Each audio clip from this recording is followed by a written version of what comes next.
नदी पर बैठी हुई थी कि रानो चिड़िया वहाँ आती है। गौरी बहन, मैं बाजार जा रही हूँ अपने बच्चों के लिए कुछ चीजें लेने। क्या आप भी मेरे साथ जाओगी? मेरे जूते भी कितने दिनों से टूटे हुए हैं। चलो मैं कालू से पैसे ले लूँ और फिर मैं भी आपके साथ ही चलती हूँ। फिर चिड़िया और गौरी कव्वी वहाँ से उड़ती हैं। उठे। क्या मुसीबत है, सोने भी नहीं देती। मेरा जूता टूटा हुआ है। मैं चिड़िया के साथ बाजार जा रही हूँ। आप मुझे कुछ पैसे दें, मैं अपना नया जूता ले आऊँ। हो गई बात पूरी तुम्हारी, अब मेरी भी सुन लो। मैं कोई बैंक में नहीं लगा हुआ, मेरे पास कुछ नहीं है। और चिड़िया, तुम शरारत ना किया करो। अगर जाना हो तो जाओ, हमें नहीं जाना कहीं भी। गौरी बहन, आप मुझसे कुछ पैसे ले लेना और अपने लिए जूता ले आना। कालू भैया, अपने परिवार की जरूरियात पूरी करने के लिए कोई काम भी कर लिया करो। फिर गौरी कव्वी चिड़िया के साथ चली जाती है और कालू जी फिर से सो जाते हैं। ये कालू तो हर समय लड़ाई के मूड में ही रहता है। छोटी सी बात पर भी मुझे अंडा ना होने का ताना देता है। चिड़िया और गौरी कव्वी बाजार पहुंच जाती हैं। मिठू, 2 समोसे तो पैक कर दे, गुड़िया को समोसे बहुत पसंद हैं। अगर मेरा भी बच्चा होता तो मेरा पति भी मुझसे प्यार करता। मैं बांझ हूँ ना, इसलिए मेरा पति मुझसे हर समय लड़ाई करता है। आप किसी दिन मेरे साथ बुलबुल के पास जाना। बुलबुल के पास मीठे फूलों का रस है, जिसे पीने से लूसी कबूतरी ने भी अंडा दे दिया था और मुझे पूरा विश्वास है बुलबुल की दवा से भगवान आपकी भी गोद भर देगा। तो फिर क्यों ना हम आज ही बुलबुल से दवा लेती जाएं। हाँ, अभी समय तो है। हम यहाँ से चीजें खरीदकर बुलबुल के पास चली जाती हैं। ये ले, इस लाल बोतल में दवा है। आपने इसे दिन में 2 बार पीना है। अगर ऊपर वाले की इच्छा हुई तो आपको जरूर बच्चा होगा। बुलबुल दी, मैं बहुत परेशान हूँ। मेरा घर सूना सूना है और किसी काम में भी मेरा मन नहीं लगता। और बुलबुल, इसका पति भी हर समय इसे अंडा ना देने का ताना देता रहता है। आप ये दवा इस्तेमाल करें, सब ठीक हो जाएगा। फिर चिड़िया और गौरी कव्वी वहाँ से चली जाती है। कुछ दिन बाद कालू कौवा सोया हुआ था जब उसके दरवाजे पर दस्तक होती है। गौरी कव्वी दरवाजा खोलती है। गौरी बहन, कालू घर में है? वो सोया हुआ है, मैं अभी उसे जगाती हूँ। फिर गौरी कव्वी कालू को जगाती है। पति जी उठें, कबूतर आपसे मिलने आया है। उठें पति जी, रात नहीं दिन का समय है। आप तो हर समय सोए ही रहते हैं। कमीनी बांझ, मैं अभी तुम्हें बताता हूँ। देख नहीं रही हो, मैं सोया हुआ हूँ। हर समय बोलती रहती हो। ऐसा कहते हुए कालू गौरी को मारने लगता है। बाहर खड़ा कबूतर भी सुन रहा था। इससे पहले कि कालू मेरी तरफ आए, मुझे यहाँ से भागना होगा। कबूतर वहाँ से भाग जाता है। छोड़ो मुझे, छोड़ो, वो कबूतर आपको बुला रहा था। उस कबूतर को भी मैं देखता हूँ, जब देखो दरवाजा पीटता रहता है। मगर कबूतर तो पहले ही वहाँ से 9-2-11 हो गया था। दोपहर को कालू कौवा अपने घर से निकलता है। वो उड़ता हुआ जा रहा था कि उसे चिड़िया और कबूतर बैठे हुए दिख जाते हैं। कालू वहाँ जाता है। कबूतर, क्या काम था सुबह? तुम मेरे घर क्यों गए थे? हम भोजन लेने जा रहे थे, सोचा तुम्हें भी साथ लेते जाएं, मगर तुमने तो अपनी पत्नी से लड़ाई शुरू कर दी। मैं क्या करूं यार, मुझे उस पर बहुत गुस्सा आता है। सबके बच्चे हैं, मगर मेरी पत्नी ने अभी तक एक बार भी अंडा नहीं दिया और 1 साल हो गया है शादी को। कालू भैया, इसमें गौरी का क्या दोष है? वो बेचारी तो पहले ही बहुत दुखी है, ऊपर से आपने उसकी जिंदगी आजाद बना रखी है। अगर मैं हर समय सोया रहता हूँ तो वो भी हर समय खाती ही रहती है, इतनी भी सीधी नहीं है वो। कालू, मुझे लगता है कि जो कुछ तुम्हारे साथ हो रहा है वो तुम्हें अपने ही किए का बदला मिल रहा है। वो कैसे? सारी जिंदगी तुमने दूसरों का भोजन चुरा चुरा कर खाया और हमेशा कमजोरों पर जुल्म किया, इसलिए ऊपर वाले ने आपको संतान नहीं दी। यार कबूतर, मैं भी खुद को बदलना चाहता हूँ, मगर मैं ऐसा नहीं कर पाता। अगर तुम खुद को बदलना चाहते हो तो उसकी शुरुआत अपने घर से करो। अपनी पत्नी से प्यार करो, मेहनत करो और उसके लिए भोजन लेकर जाओ। फिर देखना आपको कितना अच्छा लगता है जब अपने परिवार से प्यार करोगे। चिड़िया, आज से मैं खुद को बदलने की पूरी कोशिश करूँगा और आज ही अपनी पत्नी के लिए भोजन भी लेकर जाऊँगा। फिर कालू कौवा वहाँ से उड़ता है। आज कालू अपनी पत्नी के लिए भोजन की खोज कर रहा था। शाम हो जाती है जब कालू कौवा अपने घर जाता है। गोरी, कहाँ हो? ये देखो मैं आपके लिए क्या लाया हूँ। चावल? आप सच में ये चावल मेरे लिए लाए हैं? हाँ, क्यों नहीं, मैं अपनी पत्नी के लिए चावल नहीं ला सकता क्या? अगर आप ऐसे ही प्यार से रहा करें तो कितना अच्छा लगता है ये जीवन। ये देखें, आपने उस दिन मारकर मेरा पंख ही तोड़ दिया था। सॉरी गोरी, मैं फिर कभी ऐसा नहीं करूँगा। उस दिन भी गुस्सा कबूतर पर था और निकल गया तुम पर। अच्छा, कल तैयार हो जाना, हम झरने पर जाएंगे। ये सुनकर गोरी कौवी बहुत खुश होती है। रात भी हो जाती है। गोरी, ये लाल बोतल में क्या है? ये दवा मुझे चिड़िया ने बुलबुल से लेकर दी थी। कबूतर की पत्नी ने भी यही दवा पी थी और उसने अंडा दे दिया था। ऐसा कहते हुए गोरी वो दवा पी लेती है। ऐसे ही कुछ दिन गुजर जाते हैं और फिर एक दिन गोरी एक अंडा देती है, जिसे देखकर गोरी तो खुशी से पागल हो रही थी। कालू कौवा भी घर आ जाता है। कालू, कालू, मेरे कालू, देखें, मैंने अंडा दिया है।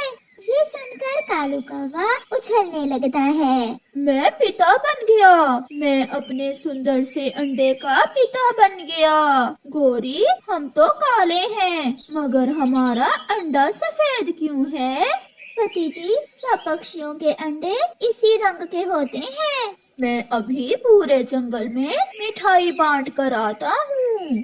और मेरे लिए लाना ना भूल जाना। मैं तो अपनी गोरी के लिए रसीले रसीले गुलाब जामुन लेकर आऊंगा। फिर कालू सारे जंगल में मिठाई बांटता है।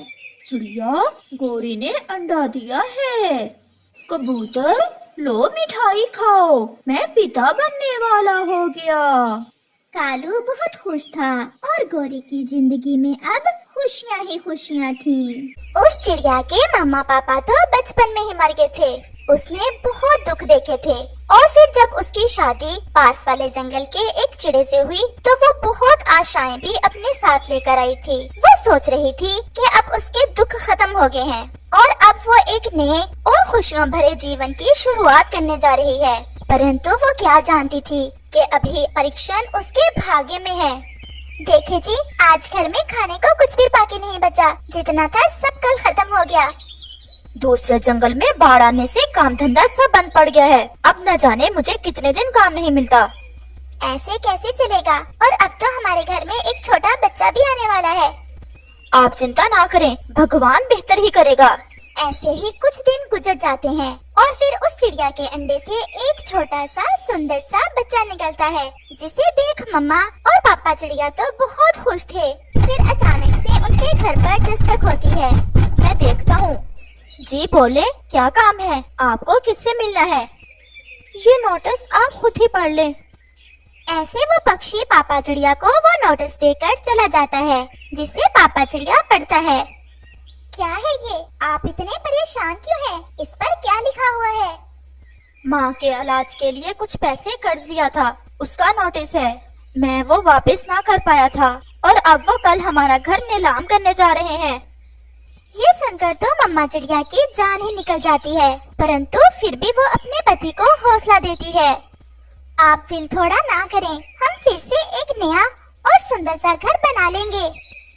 हमारा छोटा सा बच्चा भी है, घर के बिना रहना तो बहुत मुश्किल हो जाएगा। मेरी बुआ रहती है दूसरे जंगल में, मैं जाता हूँ और बुआ से कुछ पैसे उधार लेकर आता हूँ। ऐसे कुछ दिन गुजर जाएंगे और फिर जब मुझे काम मिल गया तो मैं बुआ के पैसे वापस कर दूंगा। अब तो रात हो गई है, आप कैसे जाएंगे? कल आने से पहले पहले मुझे कुछ ना कुछ करना होगा। मुझे ना रोको, मुझे जाना ही होगा, मैं कर लूँगा। फिर ऐसे वो पापा चिड़िया दुखी दिल के साथ अपने घर से निकलता है। अभी वो नदी के पास ही पहुंचा था कि तेज हवा के साथ आसमान पर गहरे बादल आते हैं और साथ ही बारिश भी शुरू हो जाती है। तभी एक बिजली उस पापा चिड़िया पर आकर गिरती है और वो सारे दुख सारे गम अपने साथ ले जाता है। वो तो मर जाता है। अगली सुबह कबूतर उसे मरा हुआ देखकर उसके घर चिड़िया को बताने जाता है। चिड़िया, जब रात तूफान आया तो तुम्हारा पति नदी पर क्या करने गया था? वो अपनी बुआ के पास जा रहे थे कुछ रकम उधार लेने। चिड़िया, आपके लिए एक बहुत बुरी खबर है। सुबह जब मैं नदी पर गया तो मैंने देखा कि आपका पति वहाँ मरा पड़ा है। नहीं कबूतर भैया, वो मुझे ऐसे दुखों में अकेला छोड़कर नहीं जा सकते। चिड़िया, हकीकत को मानना पड़ता है। ऐसे कबूतर वहाँ से चला जाता है। फिर उसी दिन चिड़िया के घर की नीलामी हो जाती है और चिड़िया को वो घर छोड़ना पड़ता है। वो बेआसरा एक पेड़ पर बैठी हुई थी। ना उसके पास घर था, ना खाने को कुछ। छोटा सा बच्चा भूख से चूं चूं कर रहा था। रात भी आने वाली थी।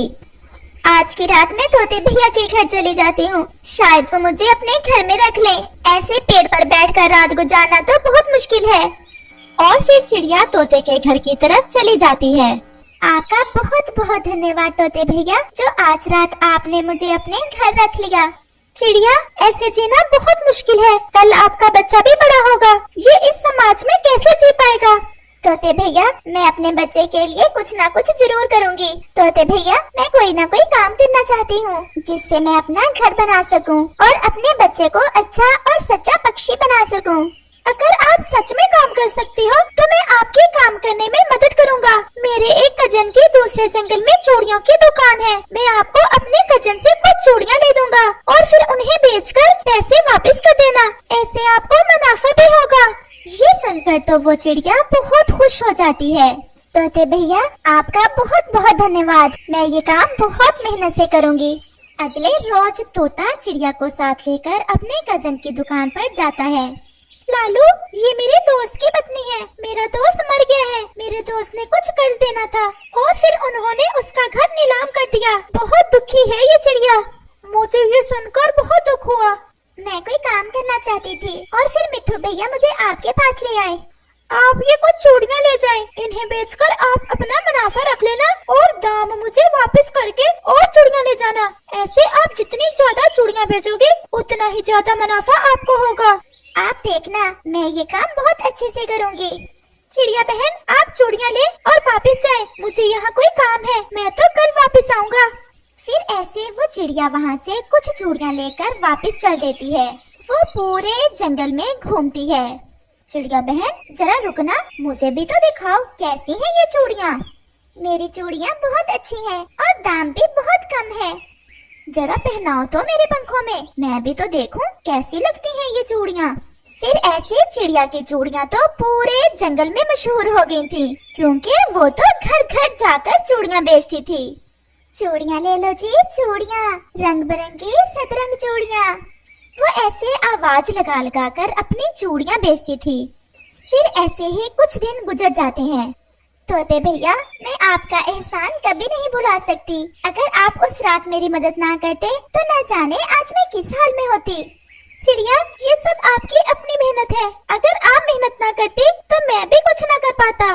फिर ऐसे वो चिड़िया अपने चूड़ियों के मुनाफे से अपने लिए एक सुंदर सा घर बना लेती है। उसकी चूड़ियाँ तो बहुत ज्यादा बिकने लगी थी, इसी कारण उसे मुनाफा भी ज्यादा हो रहा था। कबूतर और तोते भैया, मैंने सोचा है कि मैं इस जंगल में गरीब पक्षियों के लिए एक अनाथालय बनवाऊं, जिसमें गरीब पक्षियों और छोटे बच्चों को रखूं। चिड़िया, ये तो बहुत बड़ा काम है। ऐसे तो कोई भी गरीब पक्षी भूखा नहीं सोएगा। चिड़िया, इस काम में हम सब भी आपकी पूरी मदद करेंगे। फिर वो सब मिलकर अपने जंगल में एक अनाथालय बनाते हैं, जिसमें गरीब पक्षियों को मुफ्त खाना दिया जाता। चिड़िया, आप कितनी दयालु हो जो आपने हम गरीब पक्षियों का भी सोचा। हम तो रोज शाम को भूखे ही सोते थे, कभी किसी ने हम गरीबों का नहीं सोचा था। चिड़िया, हम गरीब जरूर हैं, अगर हमें करने को कुछ काम मिल जाए तो हम काम भी कर सकते हैं। कालू भैया, ये बात तो आपने बहुत अच्छी की है। मैं कल से पास में ही एक छोटी चूड़ियाँ बनाने वाली फैक्ट्री लगवा देती हूँ। यहाँ सब गरीब पक्षी काम किया करेंगे और फिर ऐसे हमारे जंगल में कोई भी गरीब नहीं रहेगा। दोस्तों, आपने देखा कि कैसे एक चिड़िया ने अपनी मेहनत और लगन से दुखों का मुकाबला किया और अपने साथ साथ दूसरों की मदद भी की। इस कहानी से हमें सीख मिलती है कि हमें भी किसी मुश्किल समय में घबराना नहीं चाहिए, बल्कि खुद में हिम्मत पैदा करके मुश्किलात का मुकाबला करना चाहिए।